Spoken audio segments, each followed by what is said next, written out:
Talk about your all-time backfires.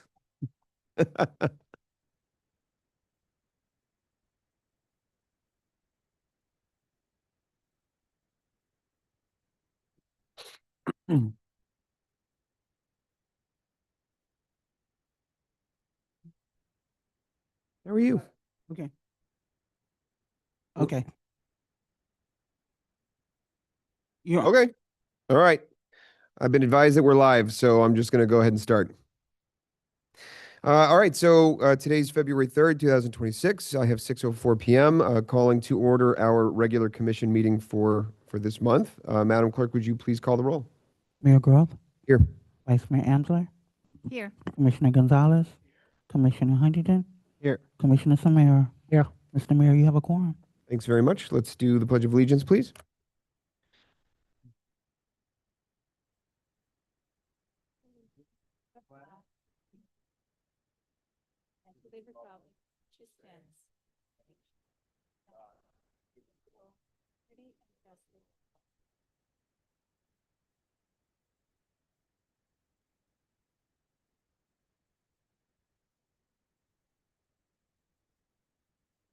Okay, so let's move on to any additions, deletions, and withdrawals to the agenda. I'll open up to the commission at this time for any. Do we have any? I just have one Sure. item from the consent agenda I'll pull. It's Okay. item B. 10B? 10B? 10B, okay. Any others? Seeing and hearing none. Okay, do I have a motion and a second to approve the agenda as it's been amended? Make a motion to approve the agenda as it is amended. I'll second. Okay, all in favor? Aye. Okay. Agenda amended. All right, so very quickly before we get into the next items, I wanted to provide for public comment before we move because I find it more important to provide kind of a time certain. So if people were here or are here for the 6 o'clock meeting, the start of our public meeting, because as anyone listening or may know, and for the rest of the commission, we have, of course, our shade session, which we need to open our public meeting. We need to table our public meeting, move into the shade session. Once we complete the shade sessions, come back and resume the public meeting. I did want to give the opportunity before we do all that, so, just in case the shade session goes on a little longer than anticipated, that members of the public weren't waiting around to provide their public comment on the agenda. So I'd like to do that before we table to go to the shade session, unless there's any objection from the commission. No. No? No. Okay. I don't think we have any presentations for this evening, so that would take us into our public comment. Oh, I realize that we can't see anything on the screen right now. I know we are live in Zoom. We're not seeing anyone in the link in Zoom. Okay. All right. I just want to make sure before we move past public comment. So since we have no one here in the log cabin present, and we have no one on Zoom to provide public comment, I will open and subsequently close public comment, which will take us past our reply since there were none. Mr. Mayor, if you Yeah. will, maybe we could open public comment back up when we resume after the Do stage, we have anybody? just in case, because we did have a Sure. lengthy conversation about how it would be delayed to after, just in case. No, understood, and I appreciate that. That's a good idea. If we come back from the shade session, we see folks who are here and interested in providing public comment, we can do that. I wanted to make sure that, we didn't delay public comment too long based on the shade session, if people were sitting around waiting. Everybody comes, there's snacks here. I think that's up. And a fire. Commissioner's wife bought, so which I think is really good. And a fire. Oh, and a fire, yeah. Okay, so in that case, John, please correct me if I'm wrong. But at this point, what we would do is we table the public meeting or we close the public meeting? The agenda. Okay.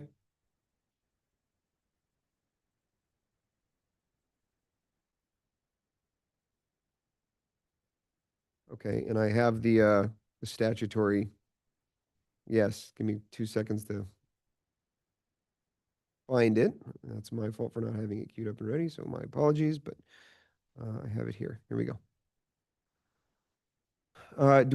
We start with the Castro one, correct, John? All right. No, we read this portion of it before we close the public meeting and convene the shade session. Okay. All right. So at this point, I will now announce the beginning of the shade meeting with the statutory language. We are now going to have an attorney-client session, today being Tuesday, February 3rd, 2026, at approximately 6 p.m.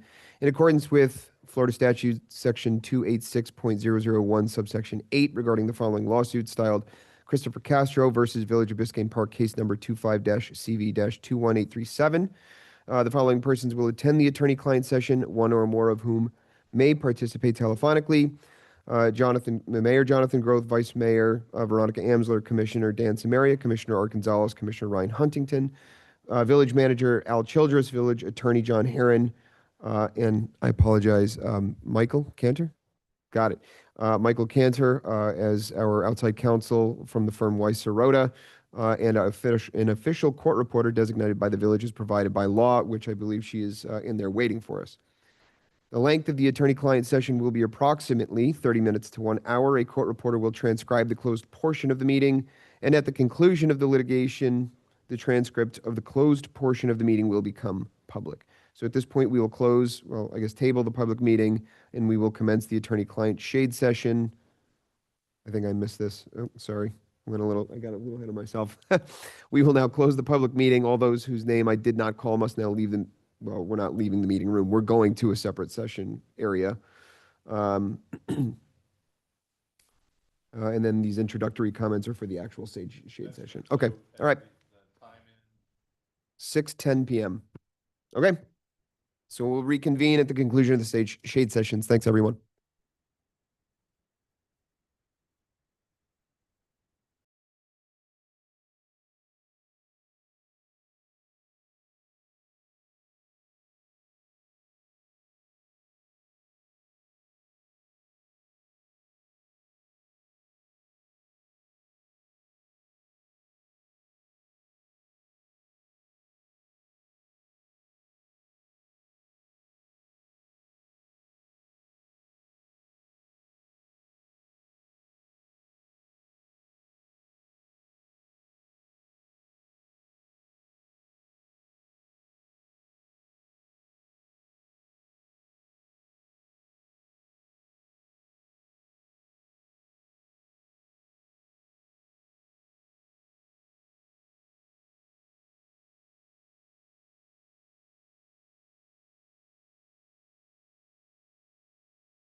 Cabrera shade session.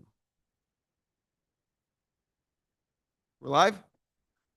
Okay, so reopen the public meeting just for the purposes of announcing the second shade session of the evening, the first shade session in the matter of, I just had it up. Right, Castro versus the Village of Biscayne Park, case number 25-CV21837 is concluded. I'll read the script now for the second shade session. Okay, we're now going to have an attorney-client session on Tuesday, February 3rd, 2026 at, the time is approximately 6:55 p.m.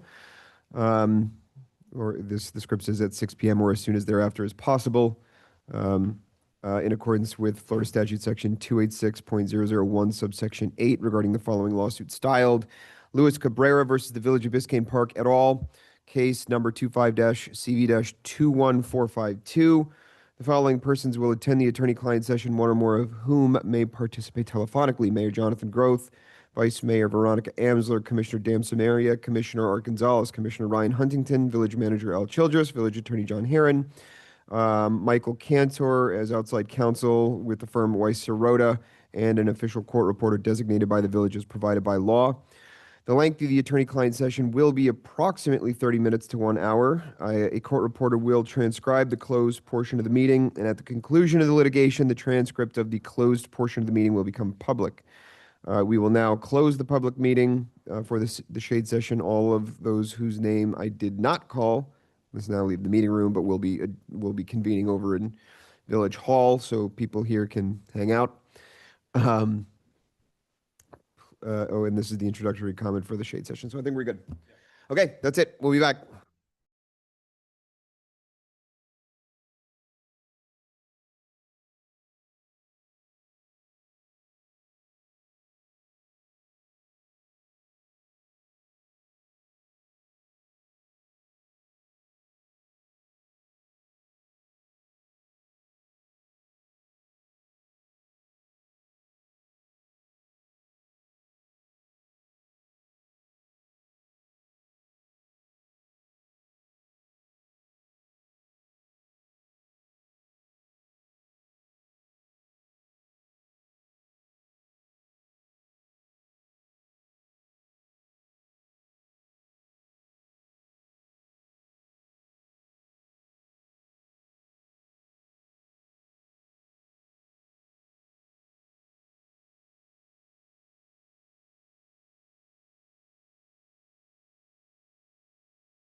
Yeah.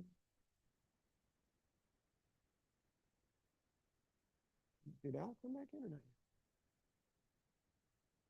Okay.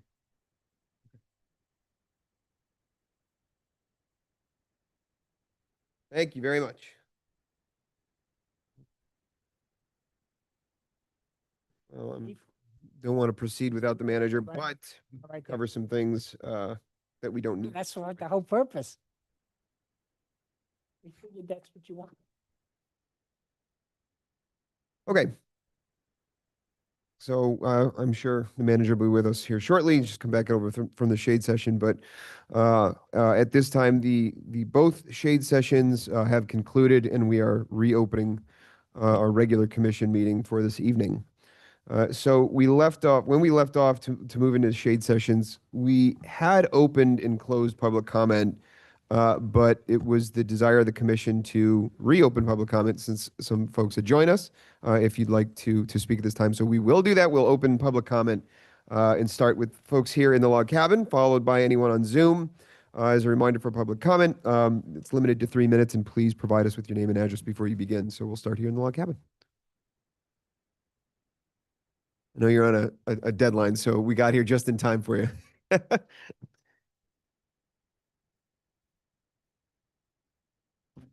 Hello. Here we go.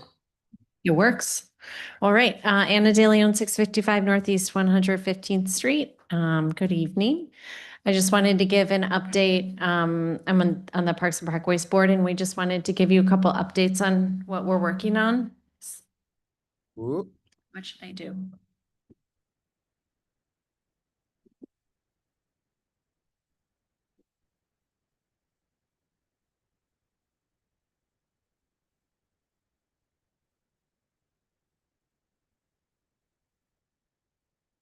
There we go. Okay. Go ahead. And I don't think that I attended January meeting, so some of this is December too. But we held our Arbor Day celebration for 2025 during the holiday market in partnership with the Arts and Culture Board, and we wanted to just thank them for giving the time and space so that we could make our proclamation. And then in December, we held 3 workshopping walks throughout the neighborhood to identify areas impacted by tree removals over the past year. Most of the commissioners attended at least one walk. Thank you for coming and for your support. We also had several village residents come, the village manager, Al Childress, John Jenkins was able to join us as well. And the village arborist, John Allred, provided support before and after with questions that we had and conversations through that came about as a result of the walks. We also had several residents join us, and we also heard from residents before and after the walks, as we were individually walking the neighborhood. We engaged with also some arborists, landscape architects, and nursery professionals. And Barbara and Gary Kuhl were especially generous with their knowledge, advice, and mentorship. So we wanted to thank the Kuhls for their continued support. Then in January, we met 3 times to discuss the walks, share findings from our individual research, and then develop the tree replacement plan. We sent a list and some more information to the village manager at his request, and now he's in the process of preparing an RFP that can be presented to the board. I saw that the approving the grants tonight is on the agenda, and we encourage you to accept the money. We're very excited for $100,000 worth of trees to help rebuild and restore our beautiful canopy of Biscayne Park. We'll continue refining our tree replacement plan as the grants move forward, and also begin looking at beyond this cycle, because we know that this is just the start and more will be needed in the future. And we hope to have the RFP brought to you as commissioners in April, or so that the contracts can be awarded later this spring. And then at our next meeting, we'll begin planning our Arbor Day 2026. We hope to align it with the traditional National Arbor Day that occurs at the end of April. More information to come from that. And then finally, we still have a vacancy on our board, and I see there's a vacancy on the foundation board as well, and the resiliency board. So we would appreciate any support from the commission or village officials and advertising and recruiting for these open seats. To the engaged residents here tonight or listening on Zoom, please consider becoming officially involved on a board. Our strength as a village truly comes from resident engagement. And if you're unable to serve but know a neighbor who would be a great fit, please encourage them to join and apply on our boards. I Thank think you. that's it. Thank you. Thanks, Anna. Good timing. Okay. Any other comments here in the log cabin?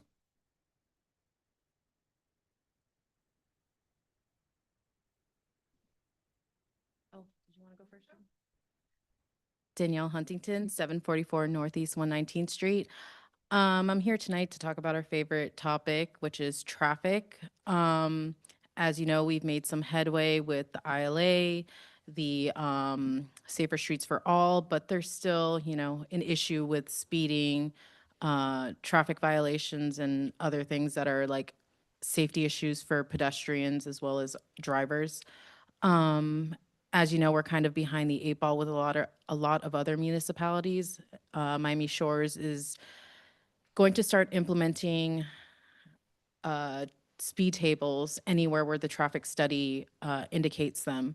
And they require 2/3 of the residents on each block to sign on to putting a traffic stop. So a bunch of neighbors on 119th, I believe, from 6th to 9th or 8th, the beginning of the end of 8th, have signed on to receiving any form of traffic calming measures on their block because speeding is such an issue. And so while you guys are doing your part through strategic planning and approaching and prioritizing for the next budget, just know that there's still residents that are hugely affected by traffic and deeply want traffic calming measures in their blocks. And so we decided to do petitions. And I believe John Holland is also working on his block. So we almost have all of 119th covered. So thank you for your time, and I hope you take into consideration during strategic planning. Thank you. You're on mute. This is a good idea, and I'm glad that you did this. Mhm. But is there a goal on the amount of signatures, or is it just for the It's- commission to know? 2/3 of the block is usually like, when I looked at other municipalities and what Miami Shores is doing currently, it's usually 2/3 of the residential block. We in Biscayne Park don't have anything in that requirement. So I guess that would be up to the commission, the manager, what your what your stipulations are for that. So if we get 2/3, what are you asking the commission to do? I mean, we have 2/3 of those two blocks, so it'd be No, up if to you you got guys. 2/3 of all but let's say you got 2/3 of the whole village, what can the commission do? That would be up to you guys to decide what to do based on your traffic study and what Okay. you are going to do for Safer Streets for All. So we're just ahead of the ball saying this is something that we wanted for a very long time. And like we'll sign whatever to speed up that process. So if you get the budget and the funding and the traffic study, that we are welcome to getting the first, we will be your lab rats, I guess. So 'Cause this is one of the things that when I ran as a commissioner that I like. I like Mhm. when residents, participate and go out and do this stuff, bring it to the attention of the commission, because not everybody comes to the meeting, but this explains a lot. So Yeah. I'm really impressed with the stuff Yeah. that's on the signatures that you Yeah. got.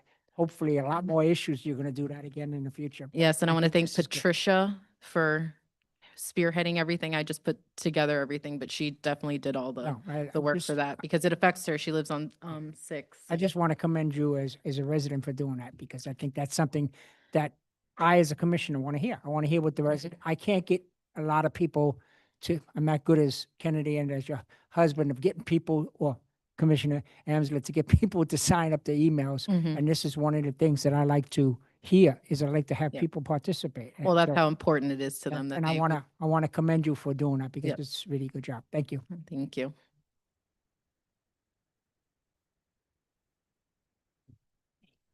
Hi, guys. Judy Hammelberg, 1015 Northeast 116th Street. I am currently serving on the code board. It's a very important job, and they need us. We have an alternate who has shown only to one meeting in the last 2 years, so we need our regular people there. I don't know if it's possible or not possible, but if I could serve on the foundation as well, I would be willing to do that, as I am semi-retired, working only 2 days a week, and soon to be fully retired, working 0 days a week. So I would be more than happy to help out George and the rest of them on the foundation if there's a way that it's not a conflict. It's not a conflict with code and foundation. Their work is in two entirely different directions. But I know the whole idea is to have different people involved. But right now they're down to only 2 members from what I understand. Okay, Thanks, Judy. thank you. Thank you. Okay, if we have no other comment here in the log cabin, we'll turn it over to Zoom. I don't think there's anyone, nobody on Zoom. Okay. So we'll close public comment. We'll move on to commission reply to public comment. I do have one thing I wanted to say. One of the things, Anna, I think you mentioned about, posting and trying to get people involved in the boards. That's actually, since this is like one of the last items on tonight's meeting, one of the recommendations that I plan on making for the foundation was if we could start posting and ask people to get involved. And Judy, if that's possible, I'm going to ask the attorney if that's possible. That's very kind of you and very generous of you to put your hand up and help out. So I'm sure I speak for the commission when we say we appreciate it. John, not to put you on the spot, since I don't know if you dealt with the issue before, but since the foundation is a 501c3 and a separate entity from the Village of Biscayne Park, would it be a conflict, or I guess an issue, conflict might not be the right word, for a board member on one board to also serve as part of the foundation because of the separation between the entities? Not necessarily conflict. I need to look into it a little bit more to determine if there's potentially a dual office holding issue. Got it. Just as a general rule, state law says that you can't serve on two state-created bodies as a local government. So you, for example, couldn't be the mayor and also be the supervisor of elections. And you have to be one or the other. I'll look into it and I'll let the manager know. Okay. As well as you will. Thank you, John. So we'll find out, Judy. In the meantime, I will get to that point, but hopefully we can get some posts out and try to get some other people involved too. Thank you very much. I do remember the last time I was on a commission, that was one of the things that was brought up. I was complaining about 2 people serving on the boards, and I was informed that the foundation is so I'm glad you're going to, Mr. Attorney, that you're going to look into it, that the foundation is not considered part of the board. It's a separate entity, so they can do both. We have had people that served on the foundation and also served on a board. All right, is there any other commission reply to public comment before we get down to our reports? Yes, Commissioner. Go ahead. I'd like to say thank you to the Parks and Parkway boards for all your hard work with the walking workshops and, being at that meeting when you guys going tree by tree, really diving in deep into, it's going to really show a definite effect to our village, and I really appreciate it. Judy, I thank you for volunteering. I hope that does work out and you can serve on 2 boards. I will mention that another resident reached out to me and I gave them the application info, and I don't know if Pamela's received their application as of yet, but they told me they applied. So there is other residents stepping up. Another resident also for the Parks and Parkway Board showed interest, and I gave them the application as well. So hopefully Pamela will receive their application soon. As far as the petition, I would, since it's submitted the record, Pamela, is it possible to have it duplicated and sent out to the rest of the commission so we all can, I'd like to dive deep into those comments that people had it on there. That's all. Okay. Any other reply? Yes, so I'll echo on the last request to have access to the comments and the streets. This is an item that actually came in the commission. I'm going to address the traffic calming measures. If I'm not mistaken, I have to go back to the minutes. I can't remember right now, but we did talk about establishing SOPs for specifically this. We need systems so the residents are just not trying to figure it out if they could or what the process might be in place, and we can make it just Biscayne Park. It might be copying, best practices like Miami Shores or other municipalities. But we've talked about this. We talked about implemented even temporary speed deterrents, and 119 specifically because we know the history of it. So I'd like to, Chief, are you there? Yes, you're behind. I barely see you. We had the conversation, I don't know if you remember, there was going to be some of you finding out what the cost was, something like that. I can, again, don't quote me on that, but we got to sort of pick up on that. So what I propose is, if everybody agrees, is that we put it for the next agenda to make a conversation about SOP specific to traffic calming measure. So is everybody okay with that? I was just going to suggest maybe we put it for a topic during strategic planning that we There you go. talked about. We can Perfect. talk about SOPs as well as temporary measures we might be able to put in place for, fact finding. How about me money too? So yeah, okay. That works? So that's for that. Judy, same thing. I'll echo. I, appreciate what you do already. So if you can do more, that's wonderful. And then I think we're going to talk about foundation item at the end. And the idea of maybe even opening the Parks and Parkways Board to out of the village people. We've done that in the past. I believe her name was Marisa. Was it Marisa Gruen? Sorry, to reach out. Yeah, so people that not necessarily lived within the village, but they were in the neighboring. I think at that time she was in North Miami, and we accepted her to be, because we had the same issue where you don't have enough people to run for certain boards. And so that was considering, I think at the end she ended up moving, something like, again, don't quote me on it, but the idea of this is during the discussions tonight, maybe we can explore what it means to have empty boards. I'm going to go specific on the resiliency that it's in desperate need. And we know what's surrounding us right now when it comes to resiliency and not having an opinion. So we'll talk about that, but yes, thank you. Thank you, Anna, for everything you did. Yeah, that's it. Very good.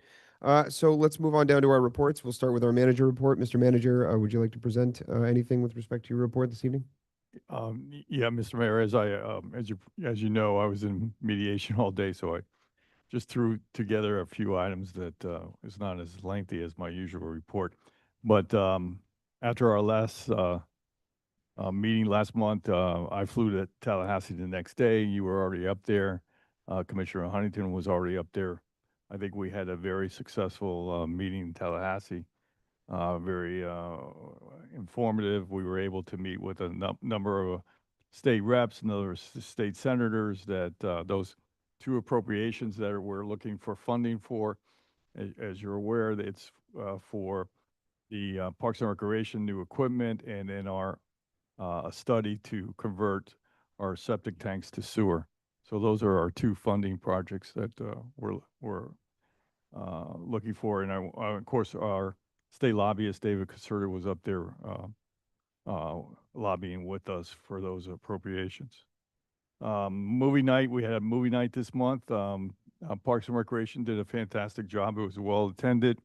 We were lucky that the weekend before that, it rained heavily, but we had perfect weather and it was well attended, and we had a nice movie. I think some of you were there, and it was a really nice event.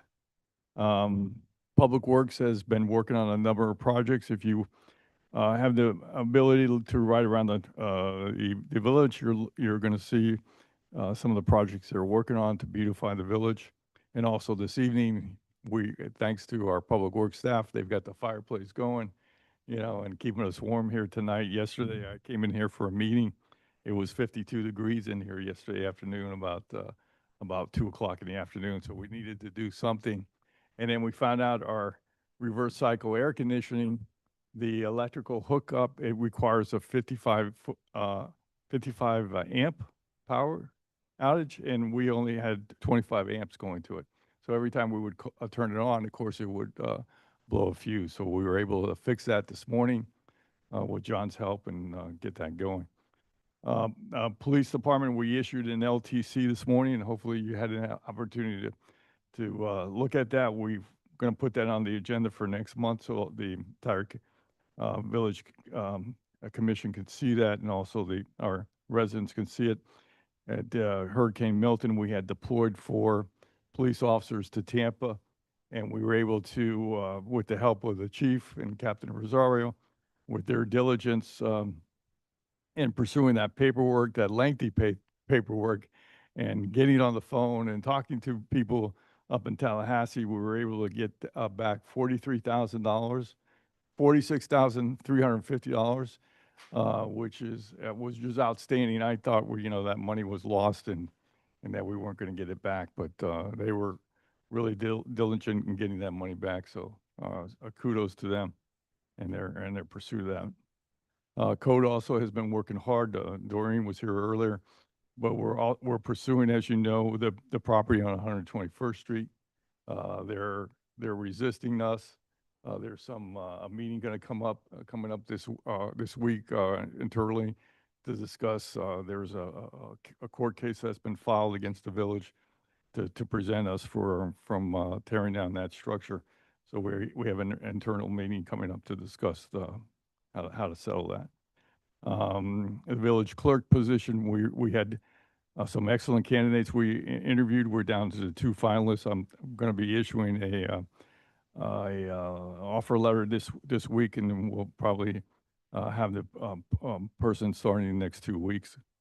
And as I mentioned before, the log cabin, I think Lynn is our historical expert here, said we haven't had a fireplace going since 1979, 78, 80. We had a wedding here in 1980, so that was the last time that the fireplace was utilized, and I think the weather was cold enough that we could utilize it tonight, and especially yesterday. It was very, very cold in here. And finally, Mr. Mayor, I think we need to congratulate Commissioner Huntington for picking up all the dead iguanas on Sunday afternoon. He picked up over 30 of them that were over around the village. Yeah. So, thank you very much, Commissioner, for going out there and being proactive and taking care of that. So that's about it, Mr. Mayor. Thanks, Al. Very much appreciated. Well done, Commissioner. Now you're in my speed dial. I want you to know that. Removal service, yeah.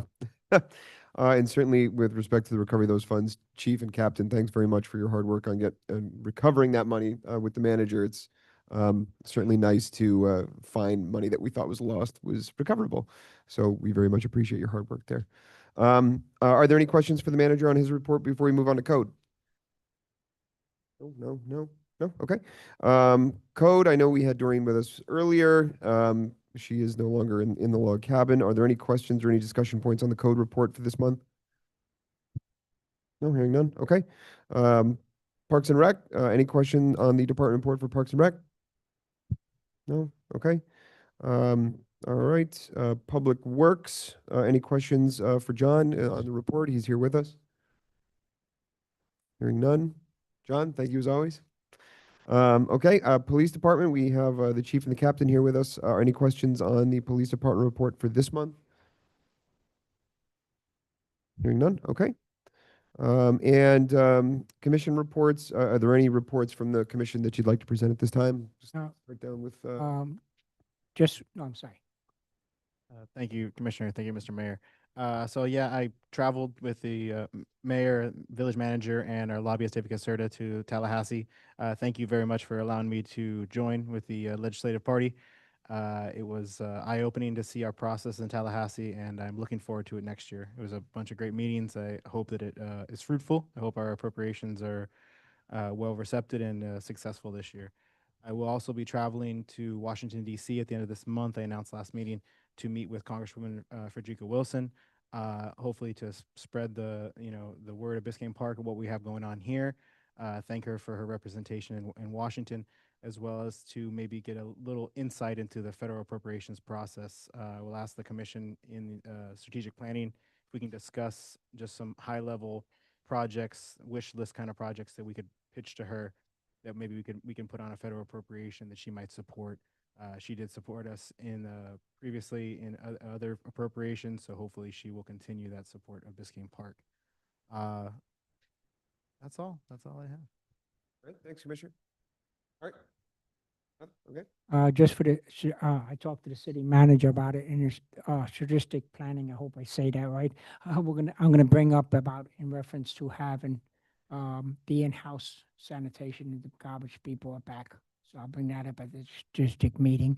And also for the upcoming, not for this budget, I think it'd be for the next budget, is that I would like to have it to where we bring back the travel, because you going up there brought an idea that I'd like to go up there, you know, and participate, but it's the expense that's the real, you know, big thing. So when we took out the travel in the last budget, I think that we need to hopefully try to bring that back. That's for that, because I think other commissioners, you know, should be able to at least half whatever, you know, it pays. But I think that with you going up there and mayor going up there, I think that's something good that other commissioners might want to do. At least I know I would, but I think it's the cost is the big thing for me. That I have to take time off from work, which I'm willing to do, but running a business sometimes. Anyway, that's just that. Right. Thanks, Commissioner. Vice Mayor? No, I'll just share one interesting meeting I had. Was actually not a meeting, it's a conference called Infra Day. I don't know if you all got invited to that. It was here in Ironside, and it was also including part of the conversation about cybersecurity. So I'll talk about it during my item. But a lot of the municipalities were present, as well as vendors and, you know, people in general that had to do with government. That's it. I think the rest I'll cover during my item. Yeah. Okay, thanks very much. Tallahassee's already been covered. The only thing I will add is that I think the manager and the commissioner can see the value that David brings in his position. He's very well respected. And there's nothing but very good things said about him when we go from meeting to meeting. So it's helpful to have someone of his reputation with us. The only other thing I will add about it is that the appropriations that we put in for, I remember hearing that there was good or optimism that they're going to go through, because we're not asking for too much. We're not a large line item that's likely to get struck. So that's a positive feedback that we got while we were in Tallahassee about our items. The other update that I have is that we are now having weekly meetings with the county on the property tax issue. So every Friday at 4 o'clock, we have a Zoom with all the municipalities. It was the original meeting, remember, a few weeks back, that the county mayor convened with the mayors of all Miami-Dade municipalities to talk about the effect of property tax changes, and that's now been converted to an every week at 4 o'clock Zoom session. There was some discussion about everyone getting together in person for days in Tallahassee, but again, to your point, Commissioner, the flights there were like $1,300. What? So I don't think that will be happening. But we continue to be on the Zoom calls and just get updates.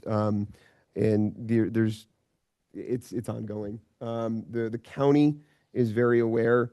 What I will say is the county is very aware of our situation, in that all of a very large portion, 80-85% of our funding comes from it. So they're very well aware, and I actually had another conversation with Commissioner Steinberg about that today, that this effectively would extinguish Biscayne Park as a municipality. So they're very aware of it. And the other thing that I'll mention is that the state electeds are very aware of the effect on small municipalities and rural municipalities as well. So they're very aware of the effect, and it sounds like that's going to factor heavy into any proposals that they make with respect to property taxes. So I'll keep it to that. Can I ask a question on that? Sure. Has any sort of scenario been put together or presented on behalf of Biscayne Park on what that impact might be? Are other municipalities doing something similar? What are these discussions that happen weekly talk about? The discussions are really updates at this point. The initial meeting that we had where we were in person downtown was the opportunity for us to explain to the county what our situation is. I think that they are also accepting like written reports. So I'll find out if they want that. But I mean, I think you're going to make a statement by just presenting a paper that says. I made a statement. I said, look, just so you're all very clear, any major changes to property taxes in the way that it's being proposed would effectively destroy us as a municipality. We would no longer exist. And I think if you were to prove that with numbers, and that's why I'm wondering, if that happens, because I think in the other municipalities and cities that come along, you're talking millions of dollars budget, commercial and development, you name it. But if you go and say, I'm going to have $3 left. Yeah. And I just need you to, to see the number. This is not just saying it's a lot, it's significant when you see it on an Excel sheet. Yeah, I certainly agree with you. I think the first point that I made at the meeting was our budget is approximately 5 million and 85% of that comes from property taxes. So that paints the picture, but certainly I agree with you if they are accepting Yeah. written statements and reports, we can talk about that, Al, about putting something together, maybe with Paul, to just send it to their attention. Yeah. Okay, so let's move on to, we don't have any ordinances, so let's move on to our consent agenda. It's as amended. Do I have a first and a second to approve the amended consent agenda? We haven't approved the consent agenda yet. Motion to approve. Second it. All in favor? Aye. Aye, okay. Amended consent passes. So we will move on to our regular resolutions. And now, forgive me, 10B was what we had removed. So let's start with 10B before we get to 11. So 10B was pulled from consent, and it is Resolution 2026-10 approving Kimley Horn Motorized Gate Project. John, would you mind please reading the resolution on the record for us? Pleasure.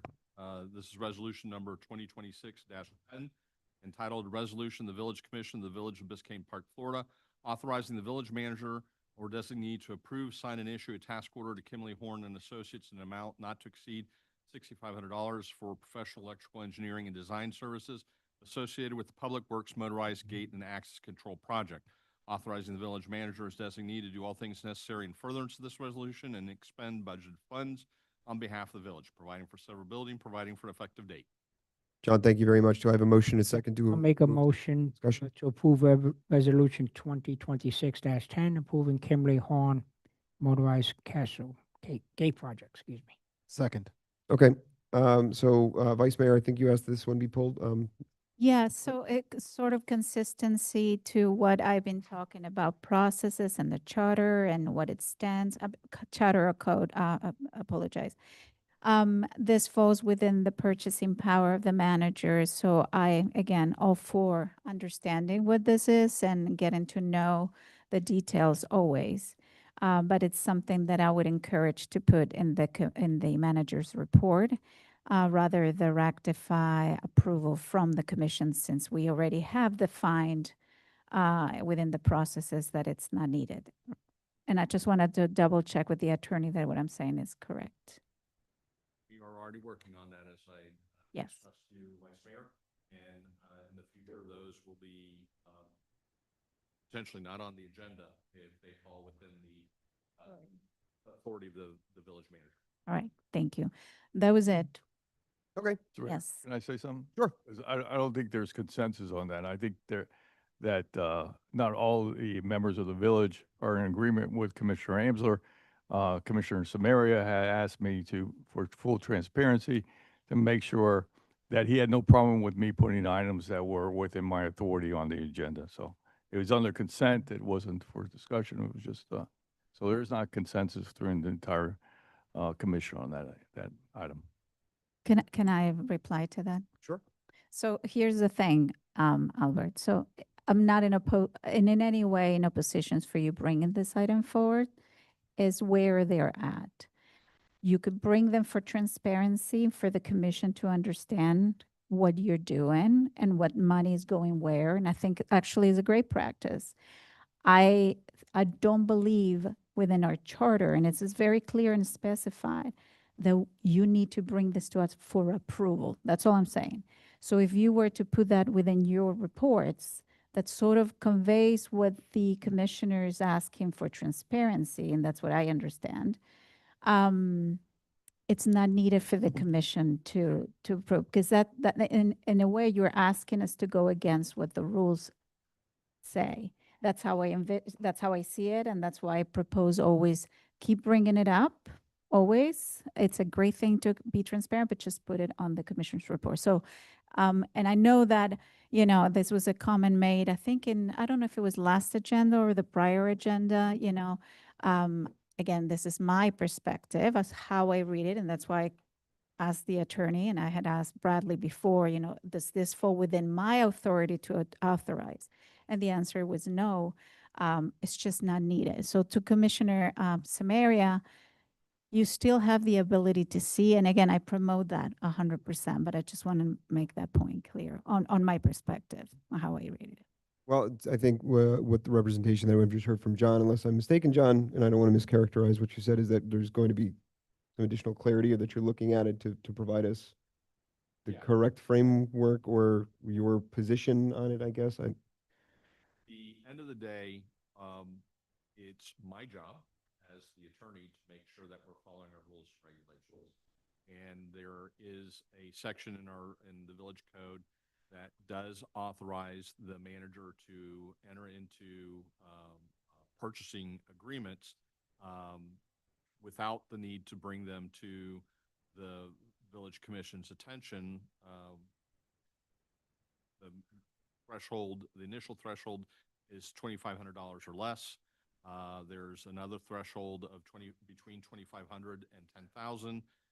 And so to the extent that a purchasing item is brought to my attention by staff that it falls within any of these categories, it is my reading of the code that they don't need to go on an agenda as an approval item. To the vice mayor's comment, as well as potentially Commissioner Samaria's, it doesn't mean that we can't inform you of the staff entering into those agreements through an agenda report item, whether it's Public Works, the manager, or someone else, or another department. Understood. Would you do me a favor, John? Would you circulate to the commission the section that you're reading from? Because I'd like to read the language. Yeah, it's. That's fine. You can just read it now. Section 136 of the village code, purchasing limitations. Okay, I appreciate it. I don't want to, me- I don't want to me- parse into I don't want to parse into the, No, but to me, I have no problem with it being in the consent agenda, because I think the public needs to see it. I don't think the public sees the manager's report. I mean, and I think if consent agenda, as we have many on, is easy to vote on. We just accept the consent agenda, but it's something that the public gets to see. And I think that's where they're transparent. Having it in your manager's report, residents really don't see the manager's report. So on the consent agenda, as we have put in here, we voted to approve the consent agenda tonight very easily, except for one item just for discussion. So I want it to continue to be in the consent agenda for transparency. Record. Section 2-136 of the village code, as adopted by the village, the commission, subsection B states purchases more than $2,500, but less than $10,000. Purchases of or contracts for materials, supplies, equipment, improvements, or services for which funds are provided in the budget, where the total amount to be expended is in excess of $2,500, but which is less than $10,000, may be made or entered into by the village manager or his or her designee without submittal to the village commission, without. Yeah. well, John, that's why, hold on. No water. No, just hold on a second. And we don't need everybody talking all at once, okay?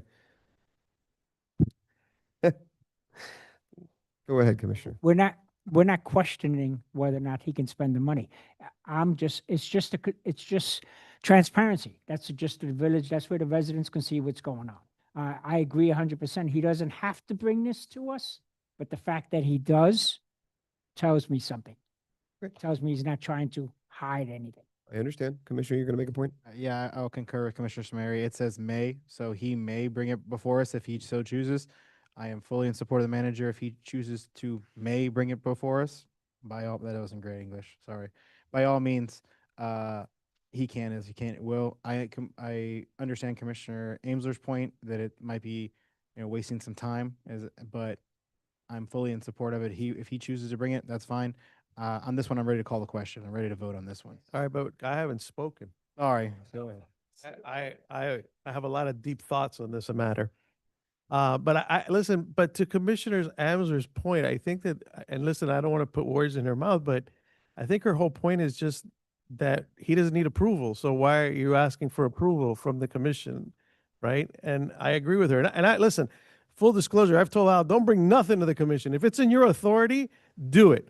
Listen, and I know you guys, some of you guys want to see it on whatever, but the reality is there's a saying in Spanish, que poder que no se ejerce, se pierde. Power that you don't exercise, you lose. All right? The manager has a certain amount of power. It's his responsibility, and then it's our job to hold him accountable. So I'm good if he wants to do it or if he does. But the reality is, again, you don't need approval. So it doesn't need to be put on as for approval purposes. Just for disclosure purposes, that's what he wants to do. Yeah, feel free. Frankly, I don't care, to be honest. Okay, Can I have one final point? Sure. On this? Sure. So that's exactly right. And, you know, we have another item that talks about processes at the end of the agenda. But to the comment that Commissioner Gonzalez made in Spanish, that's why we have those lines sort of clear. I think the idea is that, you know, we've heard the manager talk about how much it takes to make a resolution, right? There's a lot of it that happens behind the scenes. There has to be an attorney, there has to, you know, I think at the end of the day, that's not needed in this step, and to come forward and be read, because we have very clear and defined lines. So that, again, that's how I read it. That's how I've discussed it with the attorney before. The recommendation is exactly the same one that I heard from John tonight. That was their reading, and that's sort of what I've been following. So one thing that was ringing in my head was Commissioner Gonzalez, I think you said it was, I don't know if it was last meeting or the one before. You said, you know, you're doomed if you do, you're doomed if you don't. And I understand what you mean by that, because, you know, otherwise we can continue to be arguing about this, whether it's right or wrong. But I think that's the whole point of the writing, is that we are clear what this means. Again, you guys want to keep putting, because to that point, then we can start putting stuff that is $2,500, and I think we have, you know, so, or we can start talking about whether 10,000 is not enough and we need 12, which also has been the case when it comes for approval, and that's okay, because it has to be.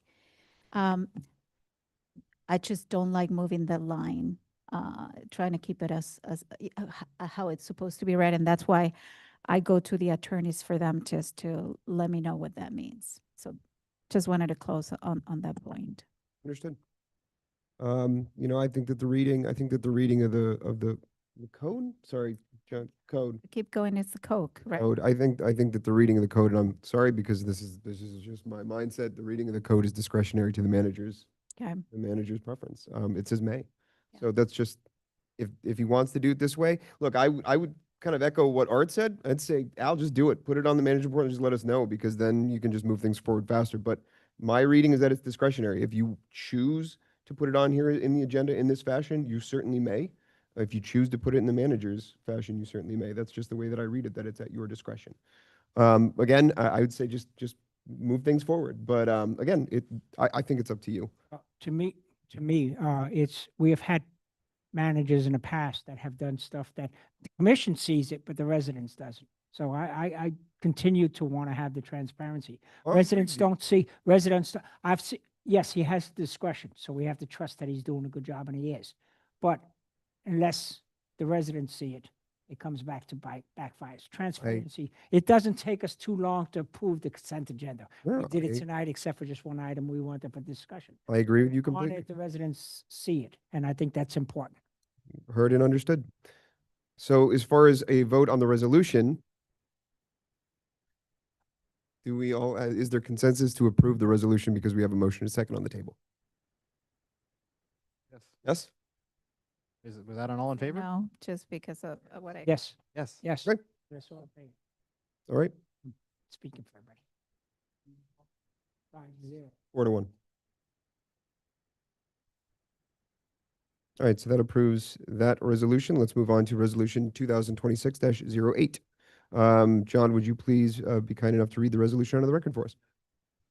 Resolution number 2026-08, a resolution, the Village Commission of the Village of Biscayne Park, Florida, accepting funds from Miami-Dade County for the replacement of Australian pines removed from village property in the amount of $25,000, authorizing the village manager to accept said funds and expend matching funds in the amount of $25,000, and do all things necessary to effectuate this resolution and providing for an effective date. Thank you, John. Do I have a? Make a motion. second? Yes, I make a motion to approve resolution 2026-08, accepting $25,000 from NDC for the tree replacement and match funds. Second. Okay, is there any discussion points on the resolution? No, just the idea that I want to congratulate the city manager, even though I know this was past city managers that didn't do it, but since he's been here, got it approved. So I definitely want to approve him or whoever else we have to approve. Thank for doing this. And it was also the mayor's help that in getting Yeah. this grant and identifying it. But the reason this is on the commission this month is you had approved it last month, but in that resolution for last month, it just said that that $25,000 would be spent on exclusively oak trees. So we wanted to make sure that if we bought 3 non-oak trees, that we weren't going to be in violation of the resolution. So that's why we amended it, the resolution with the village attorney's help, and it's on this agenda now. Okay, thanks, Al. Any other further discussion before we vote? No. Hearing none. Okay, all in favor? Aye. Aye. Aye. Okay, very good. John, I'm going to keep you rolling here. Our next resolution, 2026-14, if you could please read it on the record for us. Number 26-14, Village Commission, the Village of Biscayne, Florida, approving and accepting a grant agreement with the Florida Department of Agriculture and Consumer Services in the amount of $24,750, Biscayne Park Community Forestry Project, authorizing the village manager designee to execute that agreement and amendments to do all things necessary in furtherance of this resolution and expend budgeted funds on behalf of the village, providing for severability and providing for an effective date. All right, thanks, John. Do I have a motion a second? Yes, I have make a motion to approve resolution 25-26-14, approving a grant agreement with FDACS for community forestry project. Second. Okay, any discussion on the resolution before we move to vote? Nope. Hearing none. Okay, all in favor? Aye. Aye. It's nice to approve accepting money. Yes. Great news. All right, so that concludes our resolution. So let's move down to our discussion items. We have a few total. Our first is under old business, our discussion item. Vice Mayor, this is yours, so I'll go ahead and open it up to you to let you introduce it. Thank you so much. Let me get to, okay. Let me find the agenda. So I couldn't find the agenda online. I don't know if you guys see it. I'm going to my email. Yeah, it was, it popped up on the agenda.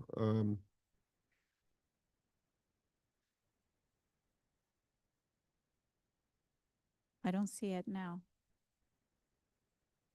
Is it- Let me just get it from I'll go for my, the one you sent us by email. Would that be okay? Right, that will still be the same one, right? It should still have the links on it. Uh, Discussion of old business is 12A.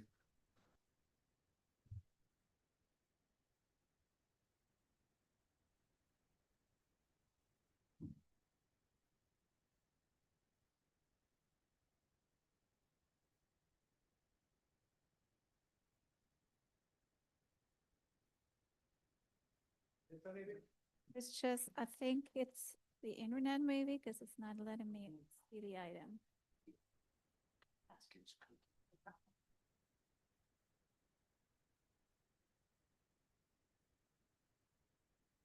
All right, so if I click on it, I can also see it.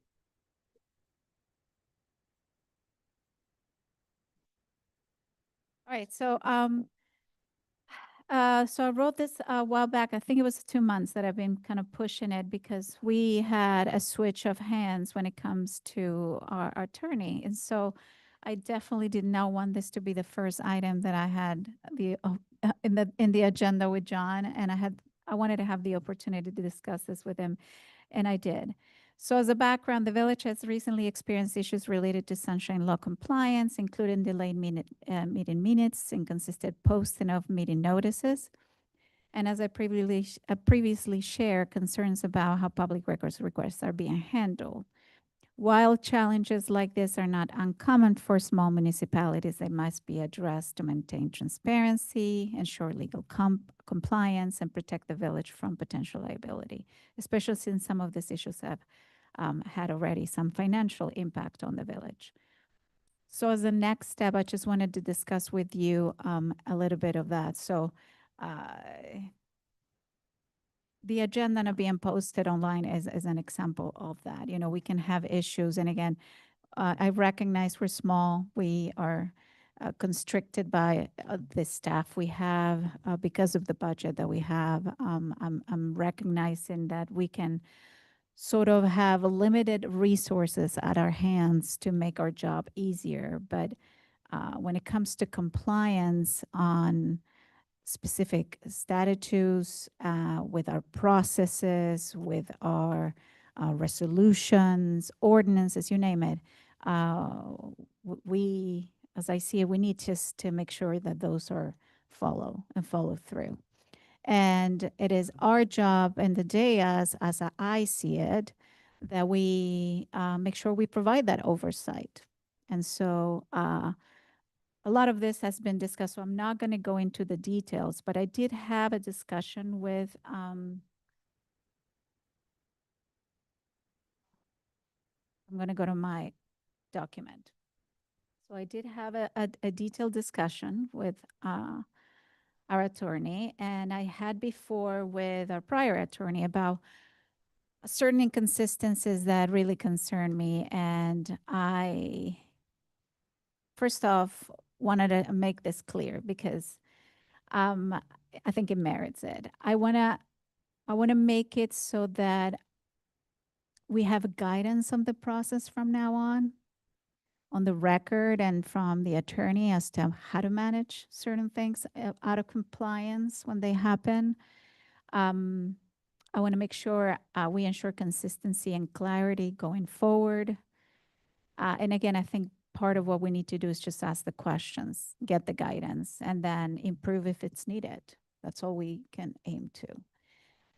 So I want to rely a lot on counsel, but I've shared some of my concerns. John has committed to review and compliance of some of the questions and things I brought up. And, you know, and also advising on the recommended next step. I have a few questions and I'm going to ask him to address this because it's part of what we discussed. But could you please outline for the commission the general sunshine law requirements that apply to our meetings, workshops, and advisory processes, and share any best practice you recommend to ensure compliance? Yes. As we discussed, as a general rule, under the reading of the Sunshine Law, as it's been interpreted by the courts, by the Attorney General's office, and frankly, just the plain reading of the statute is that in order to comply with the Sunshine Law, all meetings that the commission conducts have to be properly noticed. The public has to be given an opportunity to attend. The public has to be given an opportunity to participate, speak. That's why we have public comment. And ultimately, the last component of the sunshine law requirements statutorily is that there be minutes of the meeting. Those meetings then is within a reasonable period of time transcribed and made available and put back for the governing body for approval. There is so within that, each local government can obviously adopt additional procedures that may require additional notice or be, to use the term, more restrictive than what the general sunshine law provides. In the case of the village, you all have adopted most recently Resolution 2024-18, which establishes your rules of procedure. And within those rules are the notice requirements that must be followed for village meetings. And those include regular conference and special meetings of the village commission, with the exception, of course, of emergency meetings that have a separate provision in your charter as to how you need to notice those. That the meeting must be published at least 7 calendar days prior to such meeting on the village's website, posted in conspicuous locations at or in Village Hall, sent via email to residents on the village's current email list, and posted on all appropriate social media platforms for which the village has an account. I will give you by example. I very specifically asked both the manager and the clerk with respect to the general meeting as well as the variance meeting that those rules had been followed, and I was informed that yes, they had been. And in the case of at least, I think, the variance hearing, the clerk sent me a screenshot of where it had been posted in accordance with the rules of procedure. So those are your requirements. If you then go further into these rules, you'll see that there's a provision, subsection 3, meetings open to the public, the requirement that there be an agenda, and if you go even further to page 4 of 8, there's a provision for the approval of the minutes, which obviously implies that minutes need to be produced and maintained by the village. All I can say to this commission, staff, and to members of the public is these are the rules, and it's our responsibility to follow them. And to the extent that I'm made aware or asked, I've, as I said, verified, at least for purposes of today's meeting and the special meeting that we had on the variances, I made that inquiry. Thank you, John, for that. And then if you can explain the appropriate ways those concerns are reviewed, appropriate to this procedures, if they were not to be followed, how are they cured and under everything you've read? What are the curing mechanism? Assuming there were to be a violation of Yeah. procedure and thus violation of sunshine law, the way that such a violation is cured is to revisit the item. So if for whatever reason there was an improperly noticed city commission meeting, village commission meeting, and it proceeded and there were actions taken, in order to cure that problem, we would then have to reconvene another meeting. It could be at a regular meeting of the village commission and revisit those items that were considered at the improperly noticed meeting. But that implies that there's been some lack of notice. And so that would be the inquiry that we would make on our end to determine if there's been any shortcoming in our notice requirements. Yeah, thank you. So, all right. So I wanted to bring this forward because you guys have heard me talk about processes. You guys have heard me talk about minutes, notice. I think we've been through the whole procedures that John read before. And it's not my role to say whether these things happen or not. It is for the attorney to certify if something is faulty. But the concerns come from residents to me, and I raised this concern, the concerns that I brought up for me specifically as well. When I see things are not happening and I ask questions and I don't get the answers that would match that. So again, I know I'm very passionate about this and it's a boring topic. I'd love to talk about something more sexy than the sunshine law and all of it. But going back to, I've been very on top, or are we following the process? Just because it's to the point of Commissioner Samari about transparency, this is step number 1. And a lot of the pushback that I get is that, either it's because the meeting nobody can hear, or the agenda link is not posted, or because they never heard about it. And I think we made few modifications in the procedures to try to help that. But there's a room for also visiting a lot of what's happened and make sure that those are also in compliance. So again, not my job. I need to rely on the attorneys to verify that. This is a conversation that's ongoing for a year now, and I've had with a prior attorney. And I think at this point, I just wanted you guys to know that that's what I'm doing. That's how I'm channeling these questions. And I am very excited that we have a fresh perspective with John, because it was refreshing to hear during the time that we've met, his commitment to make sure that we, A, follow the law, B, follow the procedures in place, and at least, I mean, he cannot force us to follow, but he's going to be making sure that we are aware of where we stand. And that's all I'm asking. And sometimes I know you know, come in saying, you know, what are we going to do about this? And it's not my role. And I think it's frustrating on the other side not to hear you guys come forward and question the thing. So I just wanted to know where I'm coming from and when I bring these issues, and not because I'm trying to be fighting on the processes and trying to find the loose can here. You know, I want to make sure that we're in compliance and we don't owe anything. I mean, we've had issues in the past, you know, financially we've had issues. So I think it's I'm asking for the rest to join me in this effort to make sure that we follow through. I Yeah. look, I appreciate the sentiment. I think it's important that we are sure that we do what we need to do and do what we're required to do. Mhm. So I appreciate you putting this on here and having this discussion. And I certainly appreciate, like what you mentioned, having a perspective from John coming in and being new to the seat, well, sort of new to the seat for us and giving his perspective on it.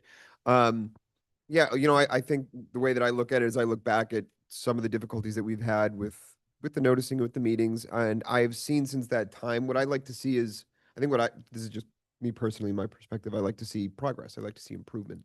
And, you know, I see that with you know, our IT here in the log cabin. We have someone that's dedicated here with us now that's keeping an eye on these things. It's helpful. You know, we have someone that's coming in that's going to be assisting the clerk in helping with the noticing and helping with the minutes, helping with the meeting. So, you know, I look at those as positive improvements in ways that we can be even more sure that none of these things slip through the cracks. You know, and I do remember that we had this discussion in a prior meeting where, you know, we can open up and we can ask, you know, and I think we did it at that meeting where we said, you know, hey, for this meeting, we'd ask the manager and ask the clerk, was it noticed, did it go out on the app, and did it hit the channels that the app hits? And the answer is yes. Those are, of course, the representations that we receive. You know, if we go back later and we find out something's not happening, there's a gap in the process, then I think we need to address it. And I think that's something that John can be very helpful with us in identifying and kind of closing the gap. But I do see there are several key pieces in place that are going to help us correct those things, because it certainly happens. We see it plenty where somebody can't get access to the Zoom meeting, and we want people to have access to the Zoom meeting when people can't make it. So I find it to be important. I see those pieces in place to help us make sure that this is done correctly and every time and consistently. But outside of that, I'm not really sure what else we can do. We just ensure those things are in place. We make this a priority to say, Mr. Manager, this is, you know, we want to make sure that this is done correctly, and we get those pieces in place to do it. I think, I don't really know if there's something else to do other than say, like, we'll keep an eye on it. And when those things do come up, you know, we can turn to John and say, John, what's the implication here? You know, what can we do? What should we do? By hypothetically speaking, if we get into a meeting and we can't access the Zoom, well, John, what should we do? Should we wait until it's corrected? Are we able to go forward? Should we go forward? That's a separate question. But I think that's I think that's what we can do, and I think that's what we should do. Yeah, go ahead. I'm sorry. I'm saying, no, this is your thing. First off, I'd like to thank you for bringing this to our attention. But I think what our present attorney is going to solve a lot of your problems, because our last attorney will give his reading of what the charter says, because it happened to me, is that, and he looks into the facts. He gives us the documentation. The perfect example is in reference to my raffle thing. It turns out that years ago we had it, but the law changed. And if the past attorney would have brought it to my attention, we wouldn't have had any problem. This attorney, as I went to him and explained it, he gave me the facts. He showed me the law. So I think with this present attorney, I think is going to answer a lot of your questions. Because if you bring it to his attorney, he'll have all the facts. That's just my opinion. I think that to answer your question is going to be solved with this present attorney, because he'll give you the facts. He's not going to give his interpretation of what the charter is. He's going to give the facts. Yeah.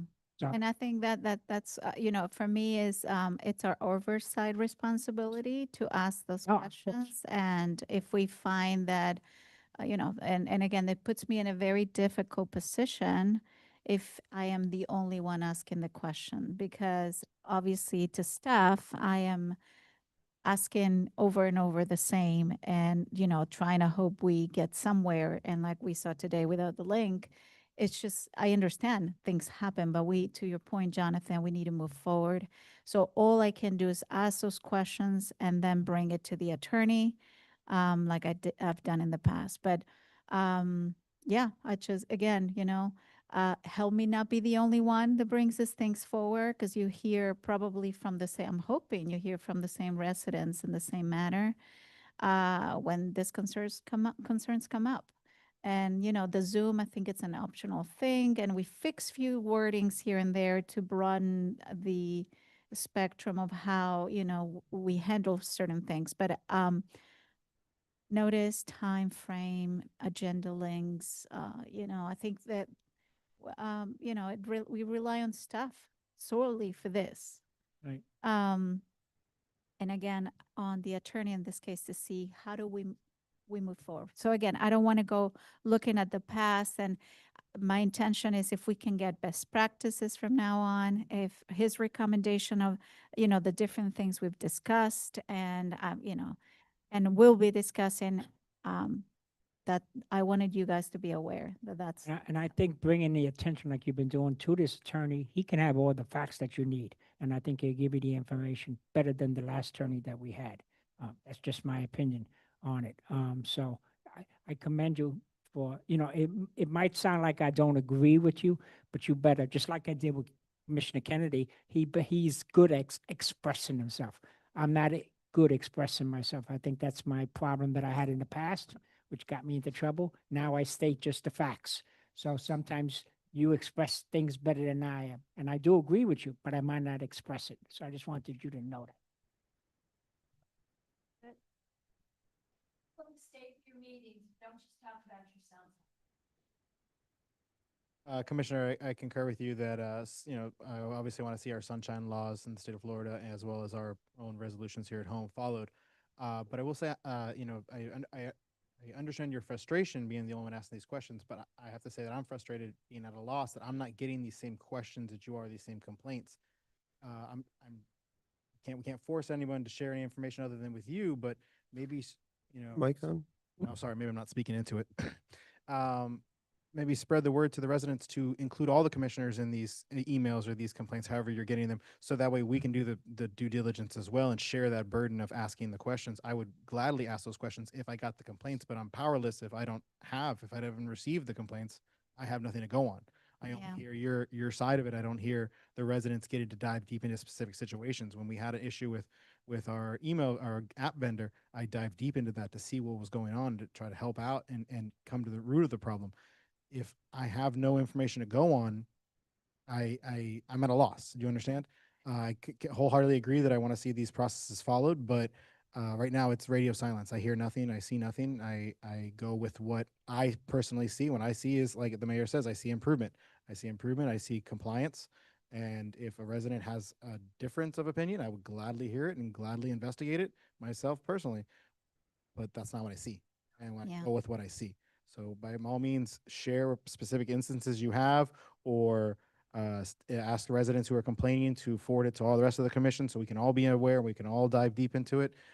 Transparency and spreading of information helps out in these kind of situations. And I think you have a list of them, right? I bring forward issues with minutes that weren't kept for a year, and that not necessarily comes because I have a resident saying there is no minutes for a year. I see that within my oversight when I'm not seeing minutes, and I can't find information to bring it forward. You've heard me talk about notices. Last year, we had an item. I was traveling. I asked you guys to discuss it during commissioner report. It was brought next month.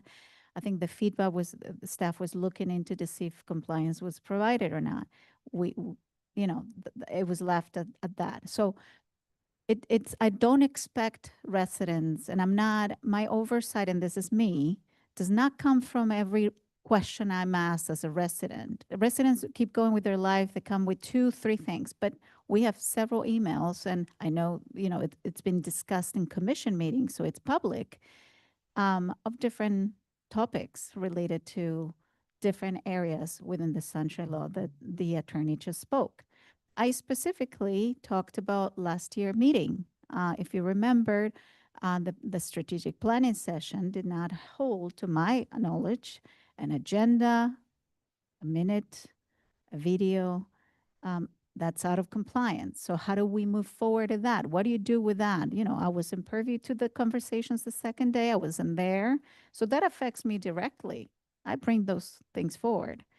And so to your point, I am not going to share with you what the residents come to me specifically. That's for the resident to decide who they connect with, right? And I'm sure not every resident goes to me that's spoken to you first. And that's their opportunity to see the representation of the vote.